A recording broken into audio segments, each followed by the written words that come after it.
All right, the Trump administration has released thousands of documents related to the assassination of President John F. Kennedy. This was a years-long effort, and while many of the documents were previously released by President Biden, they were heavily redacted.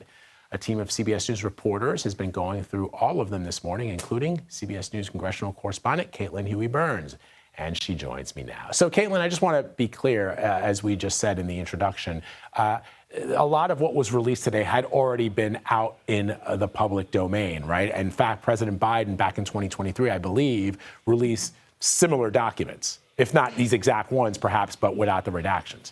Yeah, exactly, Vlad. There's nothing really new here. A lot of these documents that we saw last night released are unredacted, but by and large, there isn't a huge, bit of information that's exactly new here. What's notable is that you can access most of these now online through the National Archives website. There are still some that have not been released because they are in the process of being digitized, so those will be available later. And then there are some that we just can't see because they're under court seal at the moment, and it's not clear when those would ever be lifted. And so we're waiting to see on those fronts. But by and large, this was a campaign promise made by President Trump, and how they're describing it is as a campaign promise kept. I was actually traveling with Trump while he was campaigning in Arizona the day that Robert F. Kennedy Jr. endorsed him. And it was then that he made the announcement that he would, if elected, release all of these files. And you may remember in the early days of his administration, one of the earliest executive orders he signed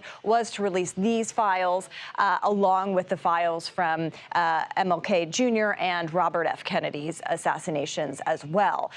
So as you mentioned, we had a whole team here at CBS going through these documents, and they're really, honestly, sometimes difficult to read. These are scanned in documents. Some of them are handwritten notes. It's difficult to read and decipher some, but we did talk to a historian last night who said that there's really no smoking gun here, but this does provide some transparency to all of this. And there are going to be historians and researchers who are able to cull through a lot of this and maybe put together pieces for history, a lot of descriptions about sources and methods of the CIA at the time. So a lot of information, as you can imagine, but still no evidence to suggest that there was anyone other than Oswald being the lone shooter. Yeah, I think it's an excellent point that you make there, Caitlin, that at some point there will be historians that will cull through this and perhaps develop a bit of a different narrative, not in what occurred on that fateful day of November 22nd, 1963, but perhaps the events leading up to it that may be previously unknown or underreported. But really, at the end of the day, there isn't anything. It's not. I think we're so conditioned by Hollywood to expect that, the documents come out and somebody says, "Eureka! We just discovered something that we never knew," and it just doesn't work like that in government. It really doesn't. Yeah, Vlad, I can tell you, having gone through a lot of these along with the team, it is not a glamorous exercise. It's a very tedious one. They're basically just all dumped online. You kind of have to click through these files. So anyone can do it. You're welcome to have at it and see what you all can find.